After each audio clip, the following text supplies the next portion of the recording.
Lecture What is Religion? Part 2. Now we have seen that this God is self evident, impersonal, omniscient, the knower and master of nature, the Lord of all. He is behind all worship and it is being done according to Him, whether He knows it or not. I go one step further. That at which all marvel, that which we call evil, is His worship too. This too is a part of freedom. Nay, I will be terrible even and tell you that when you are doing evil, the impulse behind it is also that freedom. It may have been misguided and misled, but it was there. And there cannot be any life or any impulse unless that freedom be behind it. Freedom breathes in the throb of the universe. Unless there is unity at the universal heart, we cannot understand variety. Such is the conception of the Lord in the Upanishads. Sometimes it rises even higher, presenting to us an ideal before which at first we stand aghast. Then we are in essence one with God. He who is coloring in the wings of the butterfly and the blossoming of the rosebud is the power that is in the plant and in the butterfly. He who gives us life is the power within us. Out of his fire comes life, and the direst death is also his power. He whose shadow is death, his shadow is immortality also. Take a still higher conception. See how we are flying like hunted hares from all that is terrible, and like them hiding our heads and thinking we are safe. See how the whole world is flying from everything terrible. Once when I was in Varanasi, I was passing through a place where there was a large tank of water on one side and a high wall on the other.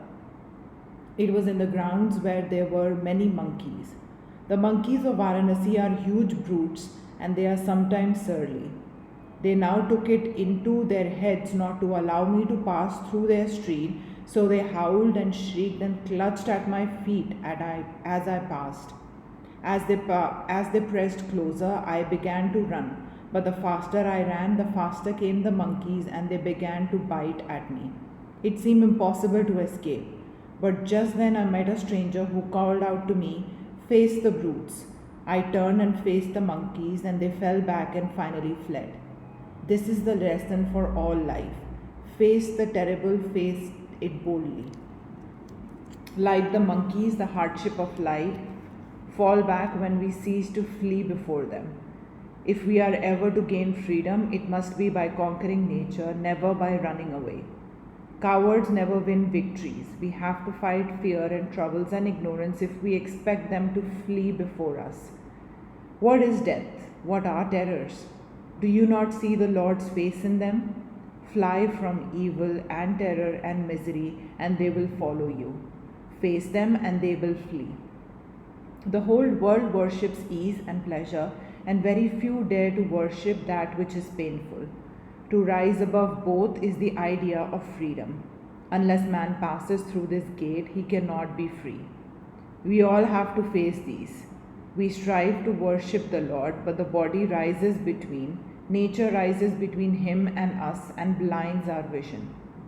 We must learn how to worship and love Him in the thunderbolt, in shame, in sorrow, in sin. All the world has ever been preaching the God of virtue. I preach a God of virtue and a God of sin in one. Take Him if you dare. That is the one way to salvation. Then alone will come to us the truth ultimate, which comes from the idea of oneness. Then will be lost the idea that one is greater than another. The nearer we approach the law of freedom, the more we shall come under the Lord. The troubles will vanish. Then we shall not differentiate the door of hell from the gate of heaven, nor differentiate between men and say, "I am greater than any being in the universe." Until we see nothing in the world but the Lord Himself, all these evils will beset us and we shall make all the distinctions, because it is only in the Lord, in the Spirit, that we are all one, and until we see God everywhere, this unity will not exist for us. Two birds of beautiful plumage, inseparable companions, sat upon the same tree, one on top and one on below. The beautiful bird below was eating the fruits of the tree, sweet and bitter, one moment a sweet one and another a bitter. The moment he ate a bitter fruit, he was sorry, but after a while he ate another, and when it was too bitter, he looked up and saw the other bird who ate neither the sweet nor the bitter, but was calm and majestic, immersed in his own glory. And then the poor lower bird forgot and went on eating the sweet and bitter fruits again until at last he ate one that was extremely bitter, and then he stopped again and once more looked at the glorious bird above. Then he came nearer and nearer to the other bird, and when he had come near enough, rays of light shone upon him and enveloped him, and he saw he was transformed into the higher bird. He became calm, majestic, free, and found that there had been but one bird all the time on the tree. The lower bird was but the reflection of the one above. So we are in reality one with the Lord, but the reflection makes us seem many, as when the one sun reflects in a million dewdrops and seems a million tiny suns. The reflection must vanish if we are to identify ourselves with our real nature, which is divine. The universe itself can never be the limit of our satisfaction. That is why the miser gathers more and more money. That is why the robber robs, the sinner sins. That is why you are learning philosophy. All have one purpose. There is no other purpose in life save to reach this freedom. Consciously or unconsciously, we are all striving for perfection. Every being must attain to it. The man who is groping through sin, through misery, the man who is choosing the path through hells will reach it, but it will take time. We cannot save him. Some hard knocks on his head will help him to turn to the Lord. The path of virtue, purity, unselfishness, spirituality becomes known at last, and what all are doing unconsciously, we are trying to do consciously. The idea is expressed by St. Paul. The God that ye ignorantly worship, him declare I unto you. This is the lesson for the whole world to learn. What have these philosophies and theories of nature to do if not to help us to attain to this one goal in life? Let us come to that consciousness of the identity of everything and let man see himself in everything. Let us be no more than worshippers of creeds or sections with small limited notions of God, but see him in everything in the universe. If you are knowers of God, you will everywhere find the same worship as in your own heart. Get rid, in the first place, of all these limited ideas and see God in every person, working through all hands, working through all feet, and eating through every mouth. In every being he lives, through all minds he thinks. He is self-evident, nearer unto us than ourselves. To know that is religion is faith, and may it please the Lord to give us this faith. When we shall feel that oneness, we shall be immortal. We are physically immortal, even one with the universe. So long as there is one that breathes throughout the universe, I live in that one. I am not this limited little being. I am the universal. I am the life of all the sons of the past. I am the soul of Buddha, of Jesus, of Muhammad. I am the soul of the teachers, and I am all the robbers that robbed, and all the murderers that were hanged. I am the universal. Stand up then, this is the highest worship. You are one with the universe. That only is humility, not crawling upon all fours and calling yourself a sinner. That is the highest evolution, when this wheel of differentiation is torn off. The highest creed is oneness. I am so and so is a limited idea, not true of the real I. I am the universal, stand upon that and ever worship the highest through the highest form, for God is spirit and should be worshipped in spirit and in truth.